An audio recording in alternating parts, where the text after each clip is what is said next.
9월 18일 월요일입니다. 오늘 새벽 우리에게 주시는 하나님의 말씀은 이사야 23장 1절부터 7절까지의 말씀입니다. 두로에 관한 경고라. 다시스의 배들아, 너희는 슬피 부르짖을지어다. 두로가 황무하여 집이 없고 들어갈 곳도 없음이요, 이 소식이 기띔 땅에서부터 그들에게 전파되었음이라. 바다에 왕래하는 시돈 상인들로 말미암아 부유하게 된 너희 해변 주민들아, 잠잠하라. 시올의 곡식 곧 나일의 추수를 큰 물로 수송하여 드렸으니 열국의 시장이 되었도다. 시돈이여, 너는 부끄러워할지어다. 대저 바다 곧 바다의 요새가 말하기를, 나는 산고를 겪지 못하였으며 출산하지 못하였으며 청년들을 양육하지도 못하였으며 처녀들을 생육하지도 못하였다 하였음이라. 그 소식이 애굽에 이르면 그들이 두로의 소식으로 말미암아 고통받으리로다. 너희는 다시스로 건너갈지어다. 해변 주민아, 너희는 슬피 부르짖을지어다. 이것이 옛날에 건설된 너희 희락의 성, 곧 그 백성이 자기 발로 먼 지방까지 가서 머물던 성읍이냐. 아멘. 하나님께서는 계속해서 열방들에 대한 심판의 말씀을 선포하십니다. 오늘 하나님께서 심판하시는 곳은 바로 두로와 시돈입니다. 두로와 시돈은 고대 페니키아 지역의 도시국가입니다. 아수르나 바벨론, 이집트는 강한 나라로 성경에서도 자주 등장하는 나라들입니다. 그래서 우리에게 조금은 익숙한 나라들입니다. 그에 반해 이 두로와 시돈은 조금 생소한 도시입니다. 두로와 시돈 두 도시는 이스라엘의 위쪽 고대 페니키아 지역의 주요 항구였습니다. 두로와 시돈을 이해하기 위해서는 영국과 스페인을 잠시 떠올리면 도움을 얻을 수 있을 것 같습니다. 영국과 스페인은 한때 세상을 주무르던 나라였습니다. 결코 옳은 행동이라 볼 수 없지만 많은 식민지를 거느렸고 그로 인해 막대한 부를 쌓았습니다. 스페인은 무적함대라는 별명의 해군을 가지고 있었고 그 말은 곧 세계의 바다를 다스렸다라는 것입니다. 영국도 해가 지지 않는 나라라는 별명을 가지고 있습니다. 이런 별명을 가질 수 있었던 것도 영국의 막대한 해군력에 있었습니다. 두로는 바로 당시에 영국과 스페인과 같은 존재였습니다. 해상 무역으로 인해 막대한 부를 쌓았던 나라입니다. 막대한 부를 쌓고 있던 이 두로에 대해 하나님은 경고하십니다. 1절에 보시면 다시스의 배들이 슬퍼 부르짖게 될 것입니다. 아까 말씀드린 것처럼 두로는 해양 무역의 중심 도시이기 때문에 무척 큰 화물선들이 많이 왕래하였습니다. 이 다시스의 배라는 것은 이런 커다란 화물선을 의미합니다. 이 다시스의 배가 슬퍼 부르짖는 이유는 무엇인가요? 그 이유는 두로가 황폐해졌기 때문입니다. 다시스의 배들은 두로가 있어야 그 의미가 있습니다. 그러나 두로가 황폐해졌다면 다시스의 배들은 존재 이유가 사라집니다. 그들은 더 이상 무역으로 많은 부를 얻을 수 없습니다. 그렇게 다시스의 배들에게 두로가 무너진다라는 것은 두로를 철저히 의지하던 자신들이 망한다라는 것을 의미합니다. 그렇게 슬퍼 부르짖을 수밖에 없습니다. 4절의 말씀, 바다 곧 바다의 요새가 말하기를, 이 부분이 모호한 부분인데 이 부분을 가나안이 믿고 있는 신으로 바라보기도 합니다. 그런 관점으로 본다면 바다의 신이 나는 산고를 겪지 못하였으며 출산하지 못하였으며 라고 말하는 것입니다.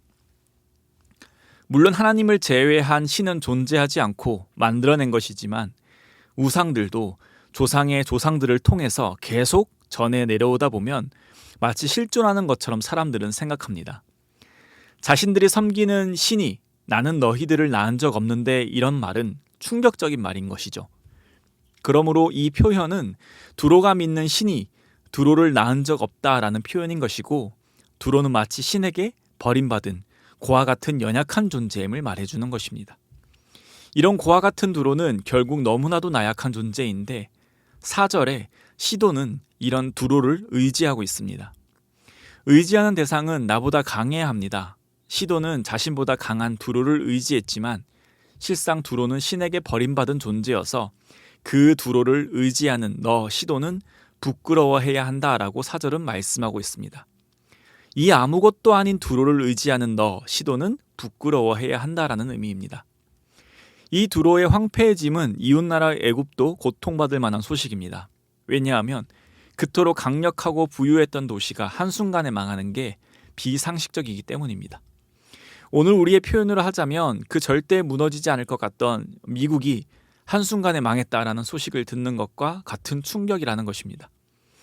강력한 이들이 무너지는 것은 세상의 법칙, 세상의 규칙이 통하지 않는다라는 것과 마찬가지입니다. 마치 이것과 같습니다. 막대한 돈, 강력한 군사, 이런 것들이 세상을 지배하는 데 필수적인 요소입니다. 그래서 서로가 막대한 돈, 강력한 군사를 가지기 위해 노력하였습니다. 그런데 가장 돈이 많고 가장 강력한 군사를 가진 나라가 망하는 것입니다. 그러면 그들이 세상을 지배하기 위해 필수라 생각했던 것이 틀렸다라는 것이 되어버립니다. 그렇기에 이 두로의 망한 소식은 충격적이고 고통스러운 소식인 것입니다. 자신들도 언제든지 망할 수 있기 때문이죠. 이 두로와 시돈의 심판은 결국 무엇을 말하는 것일까요? 하나님께서 두로와 시돈에 대한 심판의 말씀은 이사야의 시대에서 가까운 미래에 일어날 일입니다. 실제 역사적으로 알렉산드로스에 의해 절대 무너지지 않을 것 같았던 두로는 무너졌고 그 후로 두로는 지금까지 예전의 명성을 찾을 수 없었습니다. 오늘날에는 아주 작은 시골 마을로만 그 명맥을 유지하고 있습니다. 그러나 가까운 미래의 두로와 시돈의 심판만을 이야기하는 것이 아니라 이 두로와 시돈이 대표하고 있는 것의 헛됨에 대해서도 하나님은 말씀해 주십니다. 이 두로와 시돈이 대표하는 것은 바로 돈입니다.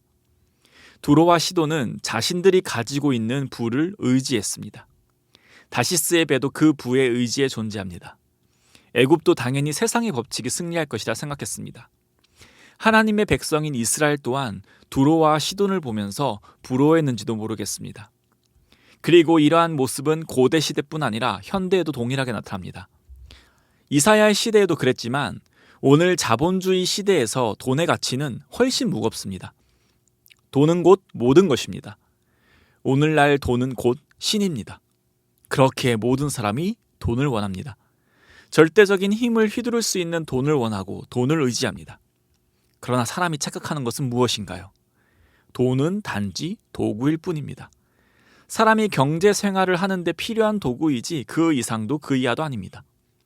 하나님은 오늘 말씀을 통하여 그것을 말씀해 주십니다. 막대한 재물도 대단한 부도 그것이 사람을 구원해 줄 수 없다는 것을 말입니다.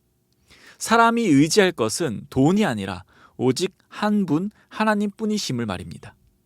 세상이 돈의 흐름으로 움직이는 것 같지만 모든 역사의 주관자이신 분은 바로 하나님이라는 사실을 말입니다. 사랑하는 성도님, 우리는 돈에 대해 참 많은 영향을 받습니다. 당장 돈이 많고 적음에 따라 세상이 나를 대하는 것이 달라지는 것을 우리는 피부로 느낍니다. 그렇기에 우리의 시선이 자본주의에서 살아가는 것답게 돈으로 가게 됩니다. 그러나 돈은 도구일 뿐입니다. 돈은 우리의 삶의 목적이 될 수도 없고 돈이 우리의 신이 될 수도 없습니다. 돈은 계속해서 우리의 인생 가운데 하나님의 자리를 넘보려 하지만 우리는 절대 그럴 수 없습니다. 하나님이 우리에게 은혜로 주신 돈은 신이 아니라는 소중한 지식이 있기 때문입니다. 그리고 이 세상의 주인은 돈이 아니라 바로 하나님이시며 내 인생의 주인 또한 하나님이시라는 아주 귀한 지식이 우리에게 은혜로 주어졌기 때문입니다. 그러하기에 오늘 하루도 하나님의 영광을 위하여 살아가는 우리가 되기를 소망합니다.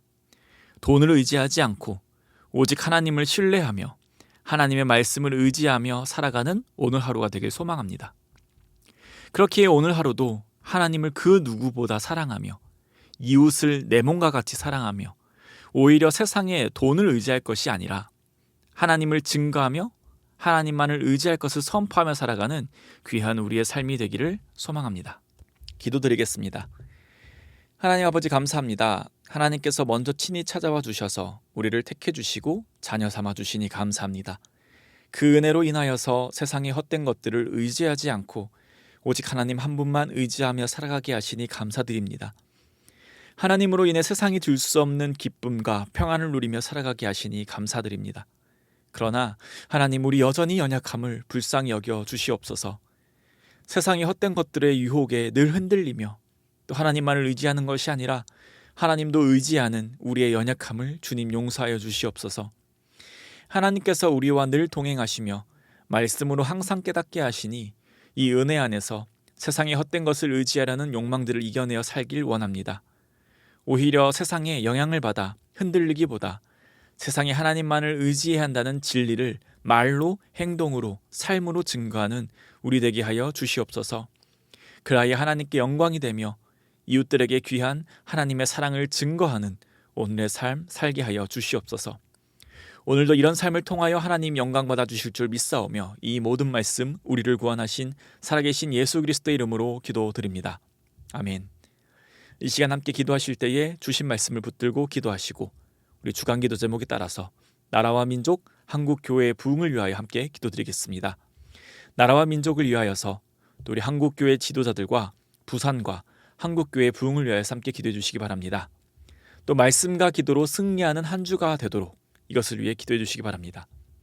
또 특별히 이웃과 함께하는 아주 행복한 음악회를 통해서 작정한 태신자 730명이 교회를 방문하게 하시고 은혜와 감동이 넘치는 시간이 되도록 또 새생명 축제 아주 행복한 만남을 통해서 태신자들이 복음 설교를 듣고 한 영혼이라도 구원받는 천국 잔치가 될 수 있도록 기도해 주시기 바랍니다. 합심해서 기도하신 후에 개인 기도 제목으로 기도하겠습니다. 함께 기도하겠습니다.